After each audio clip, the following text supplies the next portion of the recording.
সকল প্রশংসা মহান আল্লাহ তাআলার জন্য, যিনি এই বিশ্বজাহানের মালিক। একদিন বাদশাহ জুলকারনাইন ইসলামের প্রচারের উদ্দেশ্যে কোনো এক অজানা পথ ধরে কোথাও যাচ্ছিলেন। যেতে যেতে তিনি অনেক কিছুই ভাবছিলেন। অতপর বেশ কিছুক্ষণ হাঁটার পর বাদশাহ জুলকারনাইন ক্লান্ত হয়ে পড়লেন। তাই তিনি এক জায়গায় বসে বিশ্রাম নিচ্ছিলেন। তিনি মনে মনে ভাবছিলেন যে কিভাবে পুরো পৃথিবীতে ইসলাম ধর্মের প্রচার করা যায়। পৃথিবীর পূর্ব থেকে পশ্চিম পর্যন্ত আল্লাহর তাওহীদ আর বার্তা কিভাবে ছড়িয়ে দেওয়া যায়। এমন সময় হঠাৎ একজন ফেরেশতা বাদশাহ জুলকারনাইনের কাছে হাজির হলেন। তিনি সালাম করে বললেন, হে বাদশাহ জুলকারনাইন, এত গভীরভাবে কি ভাবছেন? তখন বাদশাহ জুলকারনাইন বললেন, আমি সারা জীবন আল্লাহর ইবাদত করতে চাই এবং ইসলাম ধর্মের প্রচার করতে চাই, কিন্তু একদিন তো মৃত্যু হবেই। তাহলে ইসলাম ধর্ম পুরো পৃথিবীতে কিভাবে ছড়াবে? আচ্ছা বলুন তো, আল্লাহর ফেরেশতারা কি ধরনের ইবাদত করেন? এটা শুনে ফেরেশতা বললেন, আকাশের ফেরেশতারা যা ইবাদত করেন কিয়ামত পর্যন্ত সেটাই করতে থাকবেন। যদি কোনো ফেরেশতার রুকুতে দাঁড়িয়ে থাকেন, তাহলে কিয়ামত পর্যন্ত তিনি রুকুতেই দাঁড়িয়ে থাকবেন। আর যদি কোনো ফেরেশতা সেজদায় থাকেন, তাহলে কিয়ামত পর্যন্ত তিনি সেজদাতেই থাকবেন। এটা শুনে বাদশাহ জুলকারনাইন বললেন, যদি আল্লাহ রাব্বুল আলামিন আমাকে কিয়ামত পর্যন্ত হায়াত দিতেন, তাহলে আমিও কিয়ামত পর্যন্ত আল্লাহর ইবাদাতে মগ্ন থাকতাম। কিন্তু এটা কি সম্ভব? তখন ফেরেশতা বললেন, আমি আকাশের উপরে কোনো একদিন শুনেছিলাম যে পৃথিবীর শেষ প্রান্তে কোহেকা পর্বতের পাদদেশে একটি অন্ধকার গুহার ভেতরে আবে হায়াত নামক একটি কূপের পানি আছে। এই পানি যে পান করবে সে অমরত্ব লাভ করবে এবং সে সারা জীবন জীবিত থাকবে। এটা শুনে বাদশাহ জুলকারনাইন আশ্চর্য হয়ে গেলেন। এরপর ফেরেশতা সালাম গ্রহণ করে বিদায় নিলেন।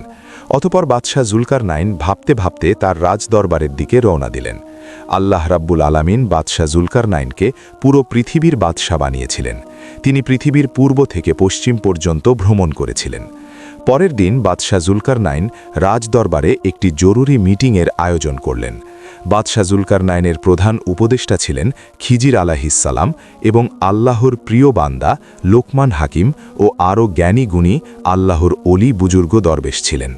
বাদশাহ জুলকারনাইন তখন সবাইকে জিজ্ঞেস করলেন, আপনাদের মধ্যে কেউ কি আবে হায়াতের পানি সম্পর্কে কিছু জানেন? যদি জানেন তাহলে বলুন। তখন উপস্থিত বিশিষ্ট ব্যক্তিদের মধ্যে একজন বিশেষজ্ঞ বললেন, হুজুর, আমি হযরত আদম আলাইহিসসালামের একটি নাসিহাতনামা পড়েছি। তিনি বলেন যে আল্লাহ তাআলা এই পৃথিবীতে আবে হায়াত নামক একটি সুস্বাদু সাদা তরল পদার্থ পাঠিয়েছেন, যা যদি কেউ একবার পান করে তাহলে কিয়ামত পর্যন্ত তার মৃত্যু হবে না। কিন্তু আবে হায়াতের অন্ধকার গভীরতা অনেক। সেখানে যাওয়ার জন্য কোনো মূল্যবান মণিমুক্তাওয়ালা পাথর নিয়ে যেতে হবে, না হলে পথ হারানোর সম্ভাবনা আছে। অন্যদিকে বসে থাকা অন্য একজন ব্যক্তি বললেন, আমিও শুনেছি যে আবে হায়াতের পানি দুধের চেয়েও সাদা এবং মধুর চেয়েও মিষ্টি। এই পানি পান করলে কিয়ামত পর্যন্ত জীবিত থাকা যায়। এটা পৃথিবীর শেষ প্রান্তে কোহেকা পর্বতের পাদদেশে অবস্থিত।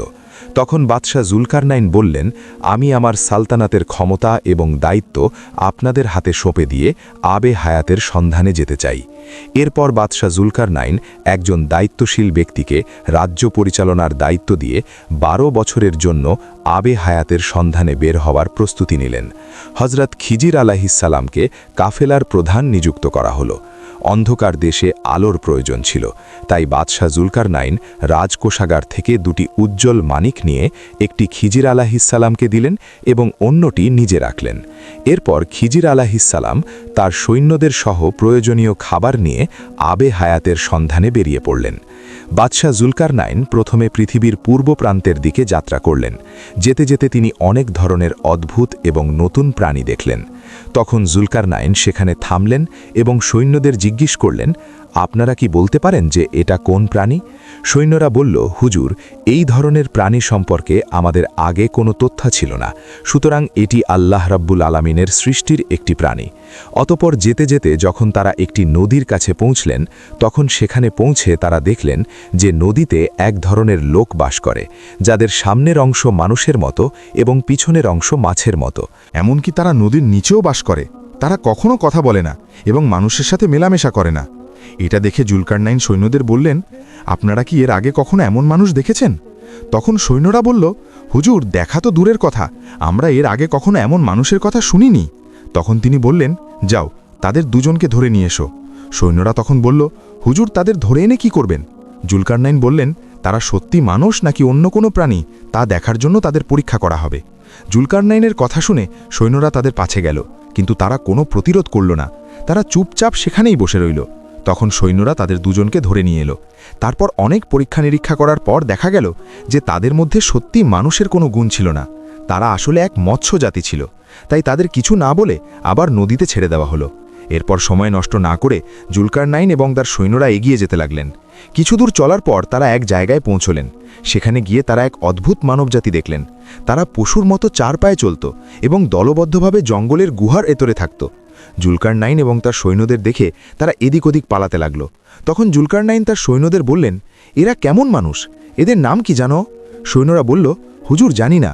জুলকারনাইন বললেন, আপনারা তো এর আগে অনেক ঘন জঙ্গল পেরিয়ে এসছেন, তখন কি আপনারা এমন মানুষ দেখেছেন? সৈন্যরা বলল, হুজুর এমন জাতি দেখা তো দূরের কথা, আমরা এর আগে কখনো এমন মানবজাতির কথা কারো কাছে শুনিও নি। তখন জুলকারনাইন বললেন, যাও তাদের মধ্যে থেকে একজনকে ধরে নিয়ে এসো। সৈন্যরা তখন বলল, হুজুর তারা তো আমাদের দেখে ভয় পালাচ্ছে, তাহলে তাদের ধরে এনে কি করবেন? জুলকারনাইন বললেন, তাদের আবার পরীক্ষা করা হবে যে তারা সত্যি মানুষ কিনা। অতএব যখন সৈন্যরা তাদের কাছে গেল, তখন তারা সবাই ভয়ে গুহায় ঢুকতে লাগল। সৈন্যরা তাদের মধ্যে থেকে একজনকে ধরে নিয়ে এলো এবং পরীক্ষা করে দেখা গেল যে তাদের আকৃতি মানুষের মতো ছিল, কিন্তু তাদের মধ্যে কোনো বুদ্ধি ছিল না। তারা খুব ভীতু ছিল এবং কোনো অন্য জাতিকে দেখে তারা জঙ্গলের গুহায় পালিয়ে যেতে ব্যস্ত থাকত। এরপর বাদশাহ জুলকারনাইন সেখানে সময় নষ্ট না করে এগিয়ে গেলেন। তারপর একটি রাস্তা ধরলেন। চলতে চলতে তারা দুটি পাহাড়ের মাঝের জায়গায় পৌঁছলেন। পাহাড়ের মাঝের জায়গায় এসে তারা এমন একটি সম্প্রদায়কে দেখলেন যারা তাদের কথা কিছুই বুঝতে পারছিল না। যদিও ইশারায় বাদশাহ জুলকারনাইন তাদের কথা বোঝার চেষ্টা করলেন এবং তারা বলল, হুজুর আপনার মতো ন্যায়পরায়ণ এবং সৎ বাদশাহ আমাদের মাঝে উপস্থিত হওয়ায় আমরা গর্বিত। তারা আবার বলল, হে জুলকারনাইন, ইয়াজুজ মাজুজ নামক মানবরূপী দানবদের একটি সম্প্রদায় এই পৃথিবীতে খুব অশান্তি সৃষ্টি করছে। যখন তারা বাইরে বের হয় তখন তাদের ভয়ে সবাই ঘরবাড়ি ছেড়ে অন্য জায়গায় আশ্রয় নিতে বাধ্য হয়। তারা সবকিছু ধ্বংস করে দেয়, এমনকি খাবার পশু সবকিছু খেয়ে শেষ করে দেয়। তাদের সংখ্যা এত বেশি যে আমরা তাদের সাথে যুদ্ধ করতে পারি না। তাদের থেকে আমাদের রক্ষা করুন। অতএব হে জুলকারনাইন, আমরা কি চাঁদা করে আপনাকে কিছু অর্থ দেব যাতে আপনি তাদের মাঝে একটি বড় প্রাচীর তৈরি করতে পারেন? তখন জুলকারনাইন বললেন, আল্লাহ তাআলা আমাকে যত ধন এবং শক্তি দিয়েছেন তা যথেষ্ট। অতএব আপনারা আমাকে শ্রম দিয়ে সাহায্য করুন, আমি তোমাদের এবং ইয়াজুজ মাজুজের মাঝে একটি প্রাচীর তৈরি করে দেব। এরপর বাদশাহ জুলকারনাইন তাদের চরিত্র এবং কার্যকলাপ সম্পর্কে জানতে চাইলেন। তখন তারা বললেন, কিছু লম্বা মানুষের মতো যাদের জিহ্বা খুব বড় এবং কিছু মানুষের মতো শরীর এবং পশুর মতো মুখ আছে। তাদের খুব লম্বা দুটি কান আছে এবং কিছুদের দুটি শিং আছে। যদিও অনেক মনীষী এবং তাফসিরকাররা ইয়াজুজ মাজুজ সম্পর্কে আলাদা আলাদা বর্ণনা দিয়েছেন। এরপর এই কথা শোনার পর জুলকারনাইন বললেন, তোমরা আমার কাছে লোহার চাদর সংগ্রহ করে নিয়ে এসো। অতঃপর পরের দিন সৈন্যরা মাটি খুঁড়ে লোহা এবং তামা সংগ্রহ করা শুরু করল। যখন দুটি পর্বতের মাঝের জায়গা লোহা দিয়ে ভরে গেল, তখন জুলকারনাইন বললেন, তোমরা চুল্লিতে আগুন জ্বালাও এবং লোহা গরম করতে থাকো। যখন লোহা গরম হয়ে গলে যাবে তখন গলিত তামা এনে তাতে ঢেলে দেবে। এভাবে এখানে একটি খুব বড় প্রাচীর নির্মাণ করা হলো। এরপর থেকে ইয়াজুজ মাজুজ কখনো এই প্রাচীর ভেদ করে আসতে পারেনি। তিনি এই কাজ শেষ করার পর বললেন, এটা আমার আল্লাহর অনুগ্রহ। বাদশাহ জুলকারনাইনের এমন শক্তি দেখে সেখানকার লোকেরা ইসলাম ধর্ম গ্রহণ করে নিল। কিয়ামত পর্যন্ত তারা ইয়াজুজ মাজুজের অত্যাচার থেকে সুরক্ষিত থাকবে, এমন হাদিস থেকে উল্লেখ পাওয়া যায়। হজরত আলী রাদিয়াল্লাহু তাআলা আনহু থেকে বর্ণিত এক হাদিসে উল্লেখ আছে যে ইয়াজুজ ও মাজুজ এই দেয়াল ভেদ করার জন্য প্রতিদিন সকাল থেকে তাদের জিহ্বা দিয়ে এই দেয়াল চেটে চেটে পাতলা করে ফেলে। সন্ধ্যার প্রায় কাছাকাছি তারা ভাবে যে বাকি অংশ কাল চেটে শেষ করে খোলা দুনিয়ায় বেরিয়ে যাবে। এই ভেবে তারা অলসভাবে ঘুমিয়ে পড়ে। অথচ সকালে তারা যখন আবার সেই দেয়ালের কাছে আসে তখন দেখে এই দেয়াল আবার ভরে গেছে। কিন্তু তারা প্রতিদিন এই দেয়াল চেটে পৃথিবীতে বাইরে আসার চেষ্টা করছে, কিন্তু তাদের খবর আল্লাহ রাব্বুল আলামিনই ভালো জানেন। এরপর তারা উত্তর দিকে রওনা হলেন। সেখানে গিয়ে তিনি একটি বিশাল দেয়াল দিয়ে ঘেরা বড় এলাকা দেখলেন। এই দেয়ালের অন্যদিকে কি আছে তা দেখার জন্য জুলকারনাইন সৈন্যদের সাথে এদিক ওদিক ঘুরলেন, কিন্তু কোথাও কোনো দরজা পেলেন না। তাই শেষ পর্যন্ত সৈন্যদের মধ্যে একজনকে সেই দেয়ালের উপর থেকে ভেতরে প্রবেশ করানো হলো। কথা ছিল যে সেই ব্যক্তি দেয়ালের ভেতর থেকে ঘুরে এসে সেখানকার সব খবর জানাবে, কিন্তু অনেক সময় বেরিয়ে গেল। সবাই তার অপেক্ষা করছিল যে সেই ব্যক্তি ফিরে আসবে, কিন্তু সেই ব্যক্তি ফিরে এলো না। এবার জুলকারনাইন দ্বিতীয় ব্যক্তিকে দেয়ালের উপরে তুলে দিলেন, যাতে সে দেয়ালের উপর থেকে দেখে ওই পারে সব খবর দেয়। কিছুক্ষণ পর সেই ব্যক্তিও দেয়ালের উপর থেকে অদৃশ্য হয়ে গেল। অনেক সময় বেরিয়ে যাওয়ার পরও যখন সেই ব্যক্তি ফিরে এলো না, তখন জুলকারনাইন ভাবলেন যে সেখানে কোনো রহস্যময় গজবী জাতির অস্তিত্ব আছে, এবং আর কাউকে না হারানোর জন্য জুলকারনাইন আর এগিয়ে গেলেন না। তাই সেখানে সময় নষ্ট না করে তারা আবার পূর্ব দিকে রওনা হলেন। অথচ কিছুদূর গিয়ে তারা একটি সুন্দর শহর দেখলেন। সেখানকার মানুষ শিক্ষিত এবং জ্ঞান বিজ্ঞানে অনেক উন্নত ছিল, কিন্তু তাদের ভাষা বোঝা খুব কঠিন ছিল। বাদশাহ জুলকারনাইনকে দেখে তারা সালাম জানালো।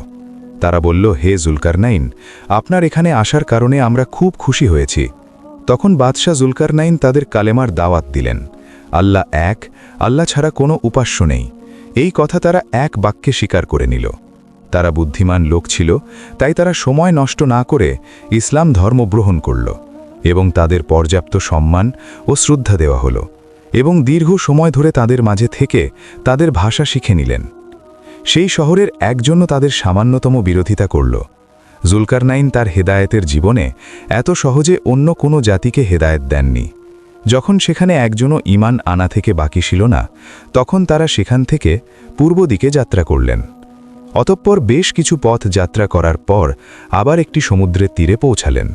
সেখান থেকে এগিয়ে যাওয়ার জন্য কোনো ব্যবস্থা পাওয়া গেল না, তাই তারা ধীরে ধীরে এগিয়ে যেতে লাগলেন। তখন সৈন্যরা বলল, হুজুর, সমুদ্রের ওই পারে একটি সুন্দর শহর দেখা যাচ্ছে। জুলকারনাইন সেখানে যাওয়ার জন্য উৎসাহ প্রকাশ করলেন, কিন্তু সৈন্যরা বলল, হুজুর, সেখানে যাওয়ার জন্য সমুদ্র পার করতে হবে, কিন্তু এখানে তো কোনো নৌকা বা কিছুই ব্যবস্থা নেই। জুলকারনাইন তখন ভালোভাবে দেখে বুঝতে পারলেন যে তাদের ভয়ে সেখানকার লোকেরা সব কিছু লুকিয়ে রেখেছে। এরপর জুলকারনাইন সৈন্যদের বললেন, যাও, তোমরা জঙ্গল থেকে কিছু গাছ কেটে সেই গাছের কাণ্ড নিয়ে এসো, এবং তা দিয়েই ভেলা বানাও, তা দিয়েই ওই পারে পৌঁছে যাব। জুলকারনাইনের কথা মেনে সৈন্যরা জঙ্গলে এলো, এবং জঙ্গলের ভেতরে এমন কিছু গাছ পেল যাদের কাণ্ড পানিতে ডোবে না। এবার সৈন্যরা এক এক করে সেই গাছের কাণ্ড নিয়ে এলো। সব সৈন্যরা মিলে খুব দ্রুত ভেলা বানালো। এবার এক এক করে সেই ভেলাগুলোতে চড়ে সমুদ্র পার করল। সমুদ্র পার করে যখন তারা সেই শহরে পৌঁছালো, তখন দেখল যে সেই শহরের মানুষ খুব দুর্বল ও পাতলা ছিল। জুলকারনাইন তাদের জিজ্ঞেস করলেন, আপনারা এত দুর্বল কেন? তারা বলল, আমাদের এখানে সম্পদ পর্যাপ্ত আছে। সম্পদের কোনো অভাব নেই, কিন্তু খাবারের অনেক অভাব, আমরা রেশন পদ্ধতি থেকে খাবার পাই। এই বলে তারা জুলকারনাইনকে সম্মান জানালো। সেখানে থাকা লোকদের একটি দল অনেক মূল্যবান পাথর, হীরা, মুক্তা, মণি এনে জুলকারনাইনকে উপহার হিসেবে দিলেন। এখানকার মানুষের নরম স্বভাব ও বিনয় দেখে জুলকারনাইন খুব খুশি হলেন, এবং তাদের মাঝে কালিবার দাওয়াত দিলেন। একে একে শহরের সকল মানুষ ইসলাম ধর্ম গ্রহণ করে নিলেন। এভাবে বেশ কিছুদিন চলতে চলতে তারা অবশেষে পৃথিবীর একদম পূর্বের দেশে পৌঁছালেন, এবং আরও এগিয়ে ককেশাস পর্বতাঞ্চলে পৌঁছে তারা পথ হারিয়ে ফেললেন। সকল সহপাঠীর থেকে বিচ্ছিন্ন হয়ে গেলেন। 1 বছর ধরে তারা একে অপরের থেকে বিচ্ছিন্ন হয়ে ঘুরতে থাকলেন। কখনো কখনো তাদের দেখা হতো এবং আবার পথ হারিয়ে ফেলতেন। এমন সময় খিজির আলাইহিসসালাম একটি আলাদা অন্ধকার স্থানে দেখে ধীরে ধীরে এগিয়ে যান। তিনি যতই এগিয়ে যান ততই গভীর অন্ধকারে হারিয়ে যান। তখন তিনি তার কাছে থাকা সেই উজ্জ্বল মণি বের করে তার আলোতে এগিয়ে যান। তিনি আরও এগিয়ে গিয়ে একটি শ্বাসশুদ্ধকর স্থানে পৌঁছে একটি কুয়া দেখতে পান। কুয়ার কাছে গিয়ে তিনি কুয়ার পানির যে রং দেখলেন, তাতে তিনি এটিকে আবে হায়াত বলে মনে করলেন। তখন তিনি 2 হাত দিয়ে পেট ভরে পানি পান করলেন। সেটি মধু থেকেও মিষ্টি, দুধ থেকেও সাদা এবং কস্তুরী থেকেও বেশি সুগন্ধযুক্ত ছিল। তিনি সেখানে পেট ভরে আবে হায়াতের পানি পান করলেন এবং আল্লাহর শুকরিয়া আদায় করলেন। এতে খিজির আলাইহিসসালামের কয়েকদিনের ক্ষুধা ও তৃষ্ণা দূর হয়ে গেল। শরীরে নতুন শক্তির সঞ্চার হল এবং চেহারা উজ্জ্বল হয়ে গেল। তারপর তিনি জুলকারনাইনকে পানি পান করানোর আশায় পেছনের দিকে চলতে লাগলেন। হজরত খিজির আলাইহিসসালাম যেখানে পৌঁছাতে কয়েকদিন হেঁটেছিলেন, সেখান থেকে বের হতে তার 10 ভাগের 1 ভাগ সময়ও লাগল না। অল্প সময়ের মধ্যেই তিনি অন্ধকার থেকে বেরিয়ে এসে জুলকারনাইনকে খুঁজতে লাগলেন। দীর্ঘ সময় পর তার কিছু সৈনিকের সাথে দেখা হলো। তারা খিজির আলাইহিসসালামকে দেখে চিনতে পারল না। তখন সৈনিকরা বলল, আপনি কে এবং এই অন্ধকার এলাকায় কি করছেন? খিজির আলাইহিসসালাম কিছুক্ষণ চুপ করে রইলেন। তারপর বললেন, আমি খিজির আলাইহিসসালাম। অন্যরা বলল, আমরা আপনাকে চিনতেই পারিনি। আপনার চেহারায় এমন পরিবর্তন কিভাবে এলো? তখন খিজির আলাইহিসসালাম বললেন, আমি আবে হায়াতের পানি পান করেছি। আসলে আবে হায়াতের পানি পান করার পর হজরত খিজির আলাইহিসসালামের চেহারা এত উজ্জ্বল হয়ে গিয়েছিল যে তার পুরনো চেহারার সাথে কোনো মিল ছিল না। তাই তাকে সৈনিকদের সাথে কথা বলে নিজের পরিচয় জানাতে হলো। খিজির আলাইহিসসালাম সৈনিকদের জিজ্ঞাসা করলেন, জুলকারনাইন কোথায়? তারা বলল, তিনি 1 বছর আগে তাদের থেকে বিচ্ছিন্ন হয়ে কোথায় গেছেন তার কোনো খবর তাদের কাছে নেই। এদিকে জুলকারনাইন একা ঘুরতে ঘুরতে অনেক রাস্তা দিয়ে ঘুরে একটি অন্ধকার গুহায় প্রবেশ করলেন। অনেক ভেতরে গিয়ে জুলকারনাইন একটি বিশাল অট্টালিকা দেখতে পেলেন। ধীরে ধীরে তিনি অট্টালিকার কাছে গেলেন এবং দেখলেন যে দরজায় একটি বিশাল আকারের মোরগ আছে। তারা মানুষের মতো কথা বলতে পারত। জুলকারনাইনকে দেখেই মোরগটি বলল, হে জুলকারনাইন, আপনি কি জন্য এখানে এসেছেন? তখন জুলকারনাইন বললেন, আমি আবে হায়াতের পানির সন্ধানে এখানে এসেছি। যদি আমি আবে হায়াত পেয়ে যেতাম তাহলে আমি আবে হায়াতের পানি পান করে জীবনভর জীবিত থাকতে পারতাম। জুলকারনাইনের কথা শুনে মোরগটি হাসতে হাসতে বলল, আল্লাহ রাব্বুল আলামিন আপনাকে যে বিশাল রাজ্য এবং অসীম সুখ সুবিধা দিয়েছেন তাতে আপনার মন ভরেনি। এখন আপনি পৃথিবীতে কিয়ামত পর্যন্ত জীবিত থাকতে চান। এত লোভী হওয়া আপনার জন্য উচিত হবে না, কারণ পৃথিবীর আয়ু শেষ হয়ে গেছে। এখন গান বাজনা প্রচলিত হয়ে গেছে। পুরুষরা মহিলাদের বেশ ধারণ করবে এবং মহিলারা পুরুষের বেশ ধারণ করবে। এছাড়াও মানুষ বড় বড় ইমারত তৈরি করে দুনিয়ার ভোগ বিলাসে ডুবে থাকবে। আল্লাহর স্মরণ মানুষের মাঝে থাকবে না। দিন দিন মানুষ পতনের দিকে এগিয়ে যাবে। এই সময় আপনার কিয়ামত পর্যন্ত জীবিত থাকার কি যৌক্তিকতা আছে? এই বলে মোরগটি যখন পাখা ঝাপটাতে শুরু করল, তখন অট্টালিকাগুলো মণি, মুক্তা, জহরত, হীরা, পান্না নামক মূল্যবান পাথরে ভরে গেল। তখন মোরগটি জিজ্ঞাসা করল, আপনি কি এইসব নিতে চান? তখন জুলকারনাইন বললেন, না, আমি এইসব চাই না।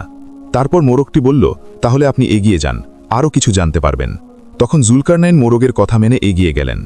অতঃপর কিছু দূর গিয়ে তিনি দেখলেন যে ইসরাফিল ফেরেশতা একটি বিশাল শিং নিয়ে দাঁড়িয়ে আছে। তিনি কোনো দিকে তাকাচ্ছিলেন না, শুধু আকাশের দিকে তাকাচ্ছিলেন। জুলকারনাইন সেখানে পৌঁছালেন এবং ইসরাফিল ফেরেশতাকে সালাম করলেন। তারপর ইসরাফিল ফেরেশতা তাকে বললেন, হে জুলকারনাইন, তুমি কি উদ্দেশ্যে এখানে এসেছো? জুলকারনাইন বললেন, আমি আবে হায়াতের পানি খুঁজছি।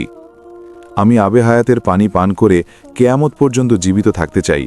তখন ইসরাফিল ফেরেশতা জুলকারনাইনের কথা শুনে বললেন, তোমার এই লোভ না করাই উত্তম হবে। দীর্ঘ জীবন পেয়ে কেউই আল্লাহ রাব্বুল আলামিনের নৈকট্য লাভ করতে পারেনি। তাই সোজা নিজের ঘরে ফিরে যাও এবং আল্লাহ রাব্বুল আলামিন যে জীবন দিয়েছেন তার শুকরিয়া আদায় করো। মনে রেখো, এই সময়ে এক মুহূর্ত যেন বৃথা না যায়। এই কথা বলার পর তিনি জুলকারনাইনকে একটি পাথরের টুকরো দিলেন এবং বললেন, এই পাথর দিয়ে আমার কথার পরীক্ষা করো।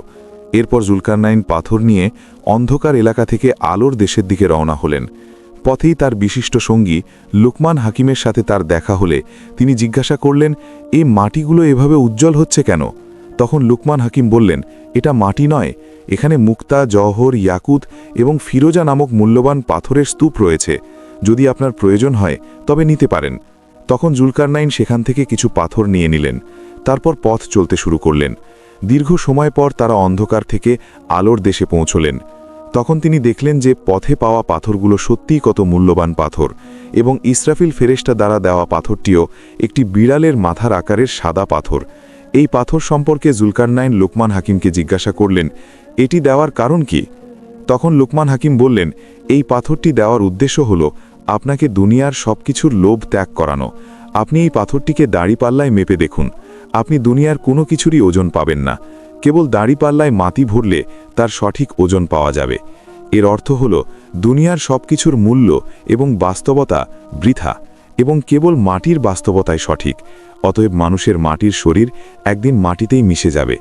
অট্টালিকা, পেশা, টাকা, খাট, পালঙ্ক, ধন সম্পদ কিছুই সঠিক নয়। অতএব সেই মাটিতে চিরকাল থাকার জন্য সবাইকে প্রস্তুত থাকতে হবে। এই কথা শুনে জুলকারনাইন তার কাছে থাকা সমস্ত সোনা, রূপা, হীরা, মুক্তা, মানিক, টাকা, ধন সম্পদ উপস্থিত মানুষের মধ্যে বিতরণ করে দিলেন এবং বললেন যে, তোমরা নিজেদের দেশে ফিরে যাও, আমি এই পাহাড়ের নিচে বাকি জীবন কাটাবো।